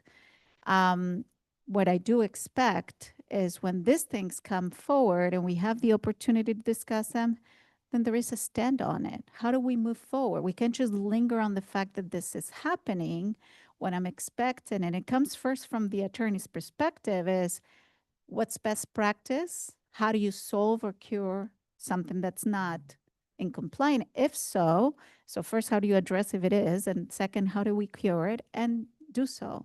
And unfortunately, if I'm the only one bringing it forward, puts me in this odd position, which almost is against, staff, which in any way tends to be. But we have to provide a fix for that, not just because I want it and I think I deserve to be in the meeting, just as an example, but because what John read is the law. It's our job. We can't just look to the other side like it didn't happen. So if I have concerned resident 1, I don't need all of them to come and talk about to make importance of it, or I recognize that there is a pattern where things are not happening, I address it to the manager, I address it with you guys. That's all I can do. And first of all, with the attorney. So I tend to be, again, explosive with these things because processes, you guys have heard me enough about SOP. I'm not going to bother you a lot about that anymore. I just want you to help out when it comes to making sure this is top priority for us. Strategic planning session coming up. We talked about SOPs last year. What's pending? How do we improve? Where's the holes? And I'm just really welcome the opinion of John on all of this coming forward. He was the first one to say, listen, I'm going to be the first one to tell you how to, if it's not within compliance, we got to fix it. Okay, how? And so I think that's where we're at. But I appreciate your feedback. Again, John, you are going to be the one that's going to, go through with the rest of you, and we'll see what's next. All right. Well, if is there any further discussion points? No, that was it. I mean, for me as a next step, just to close it, I think I put it there. I will just be working with John to see the specific issues I brought up and others, just, so we can work around with staff as well, how to address those. That's it. Very good. Well, Vice Mayor, thank you for bringing that forward. If we have no further discussion on that, we'll move to our next item, which is our discussion on new business. Our first is 13A. If I read this correctly, Commissioner Hunting, this is yours? Okay. If you'd like to introduce it for us. Yes, thank you, Mr. Mayor. As I stated last meeting, I said I would bring a discussion item to talk about issue that's been coming up with the manager and Commissioner Amsler in the last couple of meetings, differing opinion when it comes to our the same resolution we're talking about, resolution 2024-18. Specifically, we're talking about item 4, the agenda, and we're talking about the 10-day meeting, 10-day requirement for getting agenda items to the manager. I just want to see if we can open up an open discussion about it and we can come to a resolution. I have a different opinion than Commissioner Amsler does as far as what I read into this. So I'd like to just open up the floor, see if we can come to it with our village attorney as well, and come to a resolution. I really want to advocate on the benefit of staff that 10 days is quite limiting, especially when you talk about holidays, and this year holidays for or over Christmas was extended. Then federal holidays were the day before, the day after. It becomes very cumbersome 10 days. I also dive deep into there's not a lot of data out there publicly, but what I could find from other municipalities, they 10 days is a little short. Even Miami Beach, they're at 12 days, and their window of getting the agenda to print is less than ours. So they're more lenient on one side, and they're more lenient on the other side than we are. Bless you. And our staff is much smaller, as you can conceive, than Miami Beach. So I just would like to have this open discussion with our attorney, our manager, as well as Commissioner Amesor, see if we can come up to a happy medium. If I don't think it's needed, but if a amended resolution is needed for next month, I'll happily sponsor it. So that way, it's something we can come into compliance with this resolution. With this resolution, as well as something that works for staff. Can I ask you a question about this so I can narrow the focus, because not that I missed it, but I just want to make sure I understand where we want to go with this. The idea is we're going to look at what our code requires right now and have a discussion about whether we want to change that based on Yeah. what you've So read. specifically, we're talking about the sentences: all reports, communications, ordinance, resolutions, contract documents, and other matters to be submitted to the village commission shall be delivered to the village manager no later than 10 days prior to the scheduled commission meeting. So it says no later than. Doesn't mean that doesn't say anything in there that he can't institute a earlier deadline, is how I read that. And again, just to make sure I understand correctly what you're or what you propose or want to discuss, is that in your independent research, you found other municipalities provide for a wider time window. Specifically Miami Beach, they post their entire year with deadlines for every different department, and all items are due to the city manager in that case, 12 days before the meeting. And Okay. where we go to print 7 days before the meeting, they only go print 5 days before the meeting. So Got it. they're allowing more time on both sides than we, a small municipality, are. Understood. In 1 second, Commissioner. And John, would I be correct in interpreting this in that, I think I know, that we have the power to designate whatever timelines that we wish? That is correct. And, not saying that you should do so, but one way to address this issue is in the existing rules of procedure, as read by Commissioner Huntington, is to say no later than 10 days prior to the scheduled commission meeting, except as may otherwise be modified by the village commission. And so there may be a time, there may be a given circumstance where less than 10 days would be appropriate, because let's say a holiday or holidays, and therefore you all would, and the manager would notify you at the meeting prior to that particular next meeting, say, hey, if we go 10 days, then, we would theoretically have to publish the agenda or have you all submit items on Christmas Day. No one's going to be here. So let's move that up one day. Need you all to approve that. So I understand that. That in my mind would probably require us to do as Commissioner Huntington says, and set our calendar for the year in advance. We can certainly do that. We approve the meetings every year. We can certainly do that. Let me ask this next question to the manager and to the clerk. Is 10 days not enough time for you? Reasonably, if you say, look, we could really use another 48 hours, then that would be helpful. Yeah, so Mr. Mayor, if I could. Yeah. So, right now, 4 out of the 5 of you are meeting the deadline. So that I sent out calendar invites and tell you what the deadline is and say, hey, I've been trying to go to print at least a week before the commission meeting, so that Tuesday before the commission meeting, to go out to print, so that you have substantial time to review the agenda. That's significantly more time than what's set in the resolution.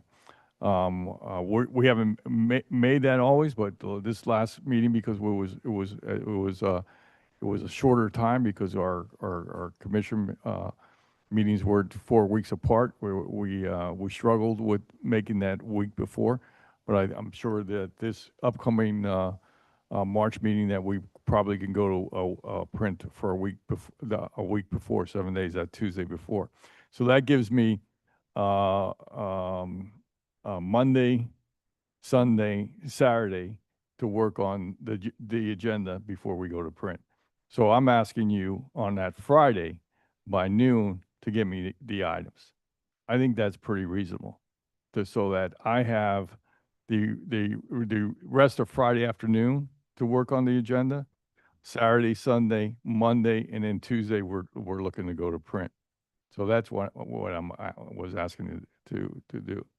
I think that there's some question whether that's 10 days or not. Maybe it's 11 days or 10 and a half days, but that's what I'm asking, to make you submit your items to me by a Friday before we go to print by noon. Okay, so effectively 10 days before.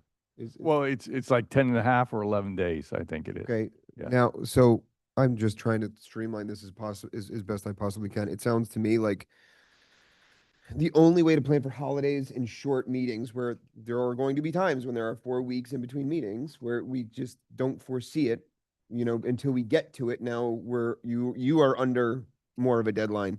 I honestly think that what we probably need to do is we probably need to set these when we set the agenda meetings every year. I don't really see another way around it, quite honestly, because then we can forecast this type of thing. Then we Right, will know, Right. then there's no miscommunication between manager and commission about when we need to get it in. The dates are set. So maybe that's the best way to do it. Which was something that was suggested by this commission to a prior administration, and it wasn't implemented. I think it's a great idea to set the meeting dates are fixed, the deadline should be fixed, and it should just be in one document sent to us in January. Here's the dates. Well, I know we get the calendar invites as well, which I think is helpful for me to put it on my calendar. So let me just, I promise everyone, I want everyone certainly, but let me just ask you one more question. Does that help? Right. So Mr. Mayor, if I could, Yeah. so the upcoming meeting is on March 3rd. All right. Okay. That's a Tuesday. The first Tuesday of the month is March 3rd. Yep. The Friday before that is February 27th. Okay. Yep. So I would send out a calendar invite to all of you, asking that your items be submitted to me by Friday, February 27th at noon. And that gives me the 28th and 29th, 28th, no, 29th, 28th, 29th, 20. 28th, and then the first to work on the agenda, and the second, and then hopefully we're getting it out by the 3rd. Excuse me, I think you got it back. oh yeah. Yeah, I The think 20th.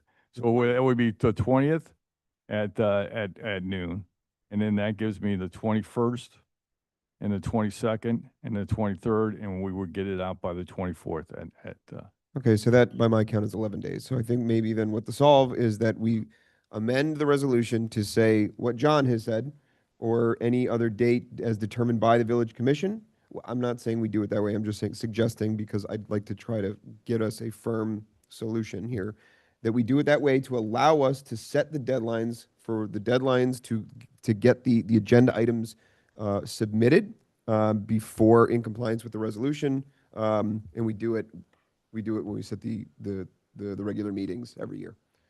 That would be my recommendation, and at this point, I'd like to hear from I agree with you, but if I was correctly, I thought that the commissioners were supposed to have it at least a week before, before the, I just think that 10 days there's no reason why we can't have it later, meaning get it within 12, 13 days. Because we got a commission meetings a month. I think I'm just speaking for you.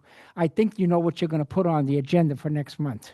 So there's no reason why you can't get it, not you, again, the commissioner gets it to the city manager way before. You don't have to wait 10 days. You can have it 14 days. And there's not an important subject matter that's going to take that long for you to figure out. I'm the only one that I get my stuff on a Friday. I get my stuff because I have it printed out. So I have it printed out and I get it on a Friday. And then I got only the weekend to look at the agenda items. And there's no reason why commissioners can't put it ahead of time. Meaning you can even have it after this meeting over, the next week or the week after, you can submit your stuff. You don't have to wait for the 10 days. I think we need to get the stuff in as fast as possible to where that'll be less work for the manager and, that there's no pressure. Because again, that's my choice that I get it printed out, but it's unfair to me that I don't get my agenda until Friday. And the clerk works hard to get me the agenda and the staff works hard. But that's, it's not fair that we get it. And I thought, if I remember carefully in the past, that the commission's supposed to have it a week before. And then the residents were supposed to have it at least a week before. We're supposed to be able to see it.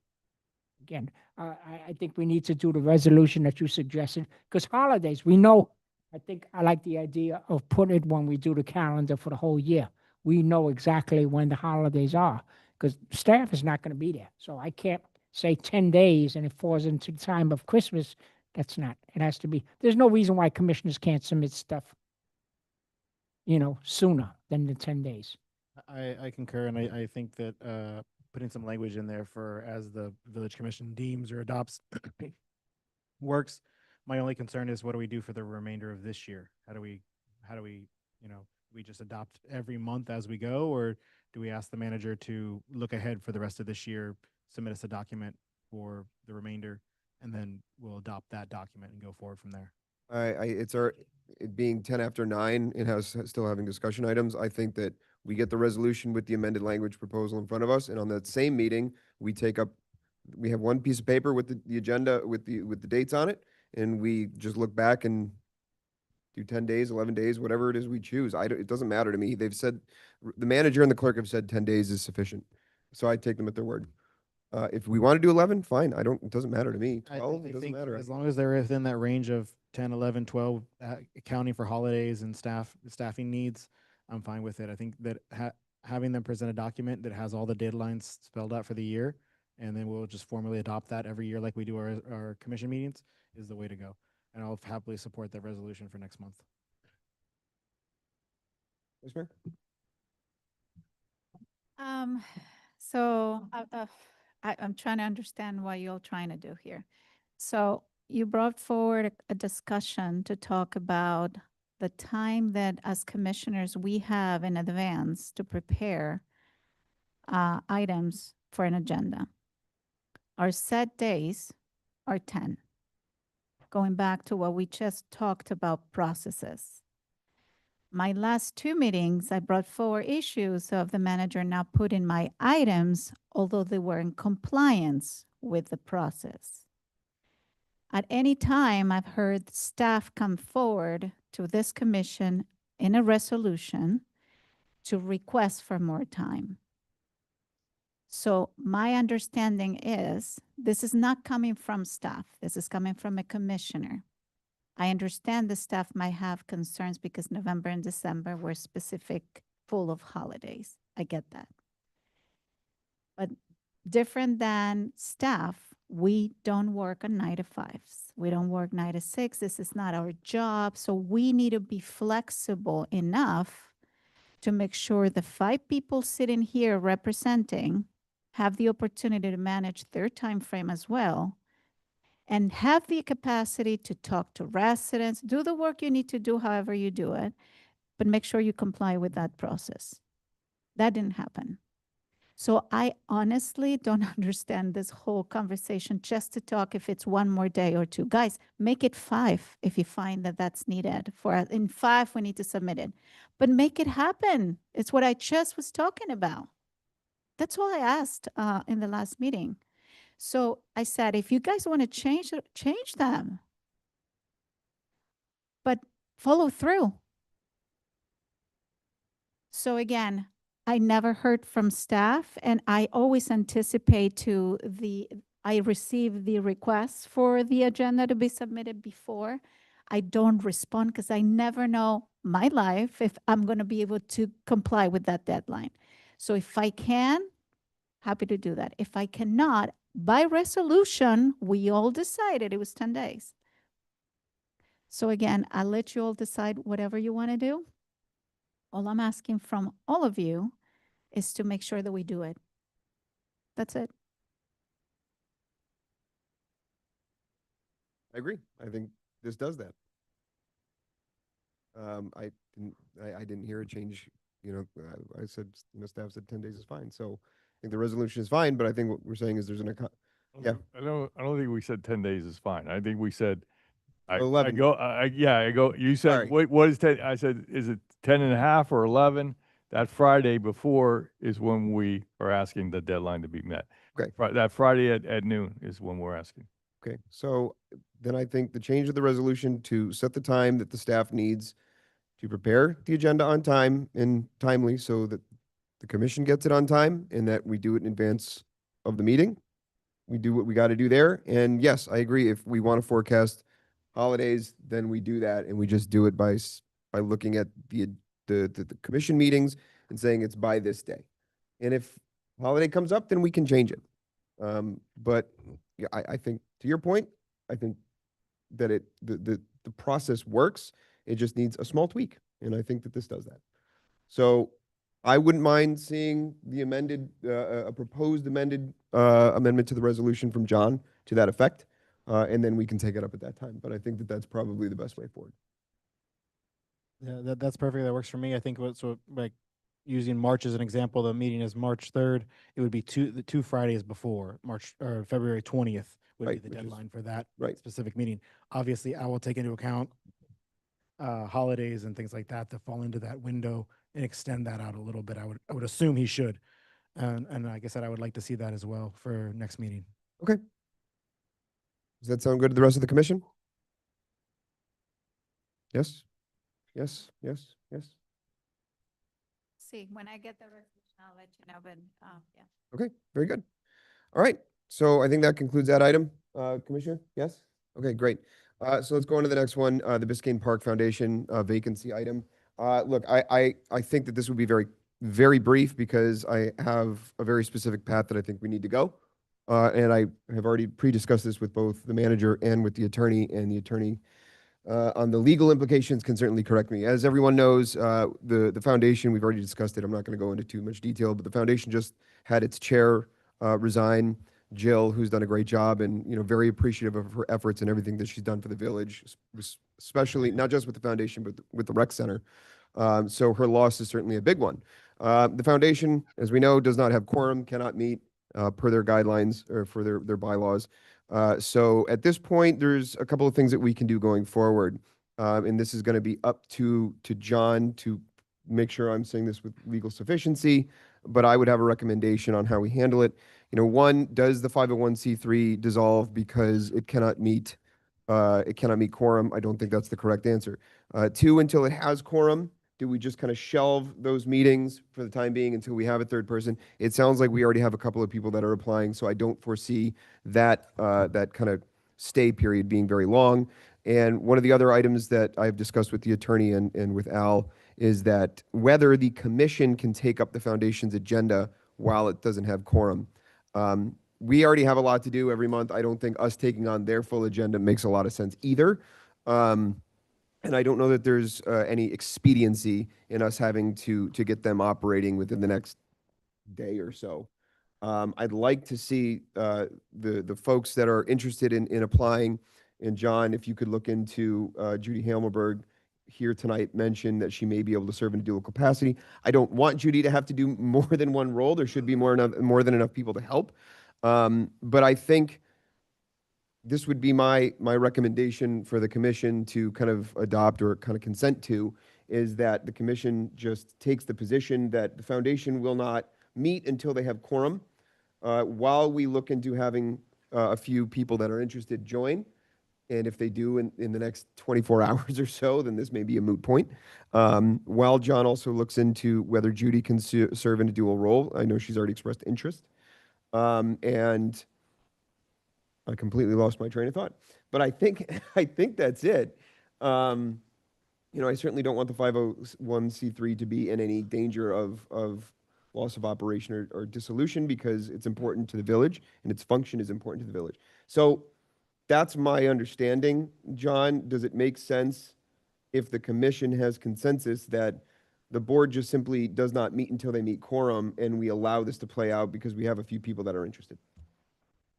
Legally, Yeah. the board, the foundation can't, the board's foundation can't, the foundation's board can't meet if they don't have a quorum legally. So, you know, they can try and meet, but if there's not enough members there, then they're not going to be able to conduct business. And I apologize, I don't want to interrupt you, so I do apologize because I am, but what is the legal implication of them not being able to meet? That does not put them in danger of dissolution, does it? No. Okay. Dissolution occurs in one of two ways under Florida law.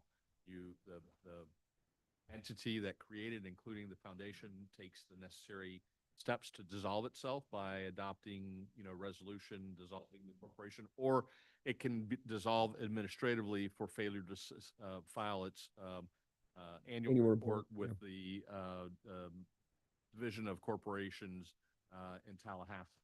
As to the issue of dual office holding, I did look into it while and this is just a brief off-top answer. Okay. The case law and the Attorney General here in Florida have stated that if a local government creates a nonprofit by ordinance or statute, and the nonprofit administers public funds, regulates or adjudicates, executes a public program, or makes binding governmental decisions, then it is a office for purpose of dual office holding. And so there would not be, if someone else was on another village board, such as the code enforcement board, then they would not be able to serve on the foundation. That would require me, and I will do so, look into the bylaws, look into the articles of incorporation as to what functions does the foundation serve. But essentially, the law is that if the foundation exercises powers of the sovereign, of the village commission that you may all have delegated to it by creating it, then most likely it is an office for purposes of dual office holding consideration. Okay. Okay. I appreciate that, John. That's helpful. If I know this is a little kind of back in the napkin, so to speak. So if you think looking into it warrants some more of your time, then please feel free to do so. So then I guess just understanding that position, let's just assume that's correct going forward for a second. At this point, I think the best path forward is to just have the foundation held in abeyance until they have quorum to meet. And we have a couple of folks that are interested, and also what I would ask the commission, if we have consensus, to ask the manager to put this on blast on the app. And not just the foundation vacancy, but Anna mentioned a couple other vacancies as well that, you know, it's kind of a call to action. And of course, as always, have the commission reach out to folks that we know that are interested or that would be potentially good in serving. So did you want to say something, Al?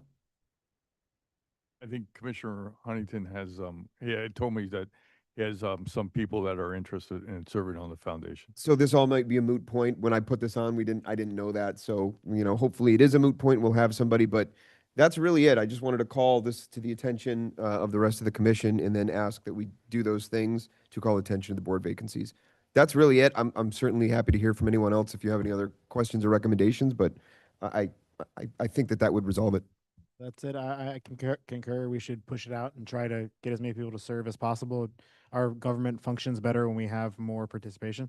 Pamela should be getting an application. If it didn't go to her spam folder, she should be getting it tomorrow, and one for the Parks and Parkway board as well. So Great. that board should be full soon, and then the foundation should be functioning again soon. With the foundation, is there a rule that says how many members have to be on the board? I mean, it has to I be. believe on it's the found- 3 for quorum. 3, no, 3 for quorum, but that means, Please quorum. I mean, what I'm saying is, does it say that we have to, how many they have on it? 5? No, they have 5. Total Is seats. there a rule that says they have to have 5? Bylaws would specify the composition, the number of board members. It has to be 5, okay. I don't know if it has And- to be saying. I don't think yeah, bylaws. Because how many we have now is 4, right? It has to be There's 2. by majority, right? There's only, Oh, there's only 2. Forget that. so we need a third to meet quorum. At least that's my reading of it, John. Based upon what I know. Yeah. Yes, you are correct. Okay, so again, this all might be a moot point.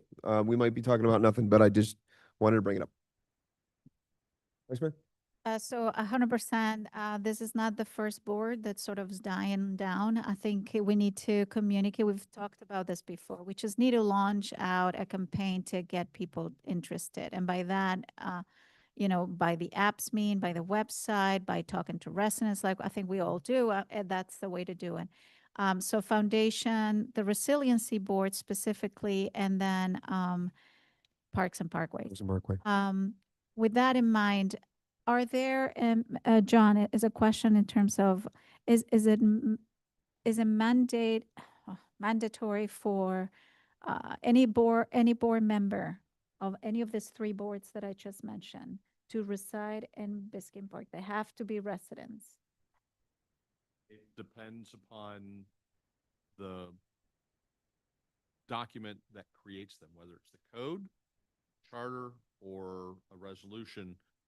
What's the residency requirement specified in there? But as a general rule, it's been my experience that for 99.9% of boards or bodies that I've seen created by local governments is that there is a residency requirement.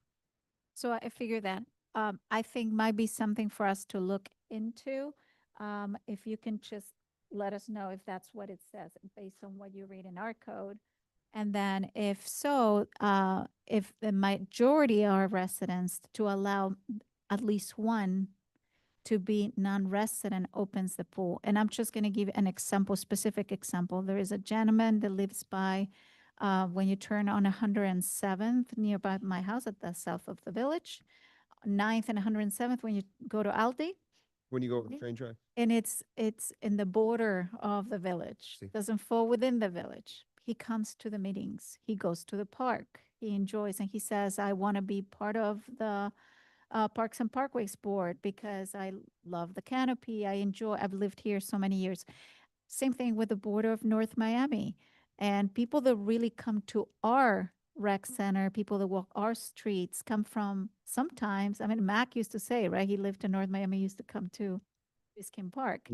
They're very, committed to the community that Biscayne Park is. So I think maybe revisiting, and I don't know what that means in terms of allowing someone else be part of it, could be an option to help us with the numbers as well. Yeah, understood. I appreciate it. We could always annex them. Let's Commissioner. I think also that we find in the past, and I'm not saying this commission has done it or the commissioner before, is in the past is that people don't want to join boards because commission, I'm not saying we have to follow their rules, but we don't listen to them. We don't listen to what they say. We had a couple people on Parks and Parkway that left, that have been there for years, left because commission didn't want to listen to them or listen to their advice. I mean, we make the final decision, but we have to listen to the board members. They're volunteering, they're giving their time. We need to listen to what they have to say. And Parks and Parkway, we lost, I'll give you an example, barbecue. It was because the commission was not listening when her board was making suggestions. And that's what I think we have to take into consideration, just like we are commissioners who are volunteering our time, these people are volunteering their time. We have to not always take their advice, but listen to what they have to say. And I think that that's something that we need to do. That's why we're not getting people to sign up. People don't want to volunteer when you're not listening to what we're taking time to meet, and you're not listening to what we have to say. That's just my opinion. That's what has happened in the past, where the commission doesn't listen to what, let's say, Parks and Parkway, because they do trees. Nobody wants to listen to their ideas. I think that this commission needs to open up that. If you do that, you'll get a lot more people to volunteer. They don't want to volunteer if nobody's going to listen to them, and that's a fact. Thank you. Commissioners? Okay. All right. So hopefully those applications will come through and that problem will be resolved. But if not, we'll have to take it up further. That's all I had for my item. So let's move on to the last item, which is the discussion on cybersecurity. And Vice Mayor, I think this is yours. Yes. And let me try to open again this agenda to get to it.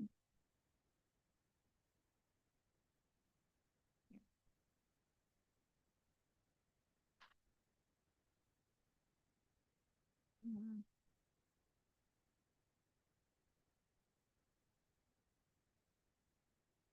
Can I get access? I have it here. Do you just want to, you can look at it. Yeah, sure. This is like the, like a memo, if this would be best. So yeah, I was blown away by this item that came up at the League of Cities Best Practice Conference. And it was a whole day conference. As Jonathan, I saw you there together with the manager, and the opportunity to share a lot of back and forth with different colleagues from different cities. And this was specifically one of the conferences that was given by a panel of about 4 or 5 people. And it was very interesting. And they talk about the effects of AI, what that means, cybersecurity as a whole, but with technology increasing at speeds that we can't even understand, how important it is to be ready. And that's the reason why at the state level, if I'm not mistaken, and John, I'm going to ask you to clarify that, but I know there was statutes that passed that require us to be in certain compliance. So thank you. So yeah, access compliance, it's Florida Statute 2823185. Review and document whether the village is in compliance with the requirements of Florida Statute, including adopted cybersecurity standards, require employee training and incident reporting preparedness, and report those findings to the commission. So that's my next step. So yes. So, this Florida statute is asking for municipalities to get today. Sort of like you guys need to have all your ducks in a row when it comes to cybersecurity. So it requires adopt and document cybersecurity policy and standards to ensure it is IT system and data are protected using recognized frameworks, submit compliant notices to the Florida Digital Service, and fulfill with reporting training requirements under local government cybersecurity act. So I had the opportunity to speak specifically to former village manager, city manager for North Miami, and he kind of shared firsthand of the experience that they went through with a cybersecurity ransom, which blew my mind. I didn't know that it was even a thing. And so here as a next step, what I'm asking and understanding of that, actually, he did put me in touch with a gentleman that helped them out. And he said, you need to talk to the specific vendor at the time was able to put together a plan for us. And he was fundamental for it, whatever. So he gave me the contact. I spoke to the gentleman. The gentleman could sort of explain how the process worked for them, the case, the scenario that was given in North Miami. And, my question was like, how does it work? Like, what do you do first? So there is a whole certain steps you need to follow.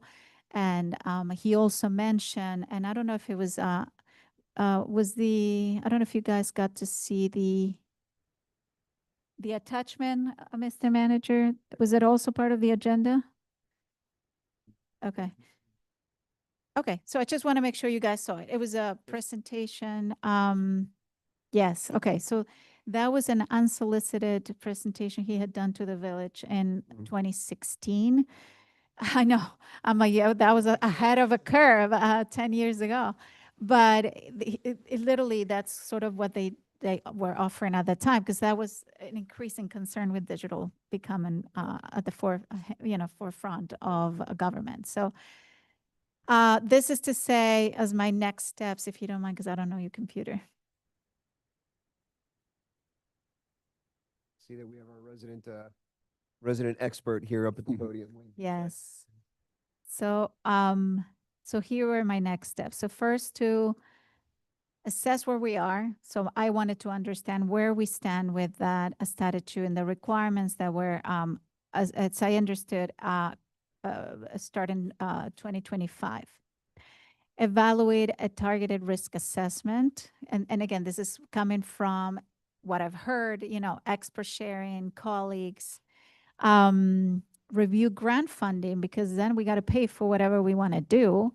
And I know there's been funding back and forth, being offered, and training. We all had to do certain training here in the dais, at least that I know I had to do one. And return with findings and recommendations, if anything where we stand on each one of those things. So where we stand, what's the assessment look like if we need to do one? What would it cost? How would we fund it? So that we are in compliance, but ready to, deal with any sort of circumstance like that. Hopefully never, but just be ready for it. So I can't go too much into detail Yeah, for of obvious course. reasons. When it comes to cybersecurity, all these webinars and stuff, they're meant to sell, basically. So they kind of have that, a scary thing. We are a small um, uh, city, so there's a lot of things. Most of our systems are in the cloud, so we don't even have the responsibility to protect them, right? So a lot of the stuff it's already protected by the vendors that you have these systems with. And like in reference to like North Miami, we are a completely different system than what they have. So it's not the same risk. We do, obviously we do a lot of stuff to protect the city. I've recommended over the years a lot of things. Obviously, there's been a lot of changes over the years. I've been here since 2015, around that time. So I've been here for a bit. I try to push as much as possible, but there's always a cost. And in terms of grants, in my experience with other municipalities this size, it usually costs more to ask for the grant than the money you're actually going to get due to the small size of the city. So I would be happy to create a report for you on things that we can improve on and the cost, and we can go from there. And if you want to take this into more of a private and we can discuss more into details, then we can do that. Yeah. But we definitely are protected. We definitely do. We've done many things over the years too. And like I said, I've been here for over 10 years and nothing has happened. So That might be one of the most efficient responses I've ever heard. Mr. Mayor? Go ahead, Mr. Yeah. Manager. Thank you. Yeah, Sorry, go No. ahead, Mr. Manager. So, as I was flying up to Tallahassee, it was just coincidental that the director of FIU's cybersecurity division was on the plane. And so I had a chance to talk to him about that. We had a pending item that was coming up on the agenda. So they do, I would rather the FIU look at doing a risk assessment. I would be leery about hiring anybody that is submitting an unsolicited proposal to us. But the director and I have been playing phone tag, and I hope to schedule a meeting with him in the upcoming couple of weeks for their department to come in and do a risk assessment and then determine where we're at. And I'm sure that it's going to be a lot less than what this vendor is proposing. And they may even be doing it for free. So it's under the Government School of Public Policy. So that's Great. That's fantastic. I think that I would certainly welcome it. I think that it's an important item, Vice Mayor, that you brought up. I'm glad you brought it up here because it's always, all these systems are always worth revisiting and always worth kind of reassessing and seeing where vulnerabilities may lie. I just want to, so a couple things. So thanks for your feedback. It's important for me to understand where we stand with Florida Statute. So that's the one thing, Mr. Manager. So my next step here is I want to know if we're in compliance. The second one is I'm not deciding who the vendor is, never, because that was suggested. I want to be very clear with that. I never go to negotiate with a vendor because that's not my role. In this case, the proposal that was 10 years from now was very key on highlighting the specifics of what that would look like in terms of assessment. And FIU was actually at the conference themselves. This was the League of City Best Practice Conference. It wasn't just a webinar. And FIU president was present during this meeting. She was in charge of another discussion at the time. But they are partners in government, so we would definitely welcome the fact of their knowledge, their ability to do this at the cheapest, and I don't want to say cheapest is bad, at the best value possible to us. So yeah, I just want to see the next steps come forward. Mr. Manager, whatever time frame you advise that's needed. But again, because of the requirements of the statute, and again, I go back, I say these things out loud and I can't even pronounce a statute. I always get stuck. So I look at the attorney to my left, and then, same thing, I'll have a conversation as to what that means for us. And I don't want to make any cyber recommendations to anybody that's listening and what deficiencies we might have, clearly. We'll talk those internally, but I'm excited to bring that forward to all of you to know that's what's happening. And just for the record, I don't think we have any deficiencies at all. Correct. And Mr. Mayor, you know personally that we are attacked many times. Oh, with Uh, the phishing attacks, yeah. Yeah, we get all kinds of phishing attacks. Apparently, you all get emails from me constantly asking Right, for like yeah, Amazon gift yeah. cards. One like 2 weeks ago, actually. So there's not there. I don't think there's a week that goes by that we don't have some type of attack. But I want to make sure that we're very clear that so far as myself and the IT director we don't have any deficiencies at all. Very good. Well, Right. I'll be And looking forward. I definitely welcome any, no one knows everything. I don't know everything. Always great to have, especially from these specialists in cybersecurity. So any audits, any study, I'm definitely welcome. Because for me, it's also a great opportunity to learn other point of views and other things out there that we, in a small environment, may not be exposed to, but in their environment they are. So I definitely welcome that report. Excellent. Yeah. Well, I appreciate it. Thanks for jumping up here and throwing your hat in the ring for us and keeping us safe. And Mr. Manager, we'll be looking forward to seeing what FI has to say. Thank you. All right. So I think that's it. So having nothing further and having nothing to roll over, I'll ask for a motion to adjourn. Oh, sorry. Wait a minute. Somebody's behind us. Yeah. Yeah. Honor and a privilege to be here at this first meeting. Oh, that's right, John. I am remiss that I neglected to say welcome to your first meeting with us. Thanks for being here. Well, John, we're happy to have you with us. Okay, so motion to adjourn?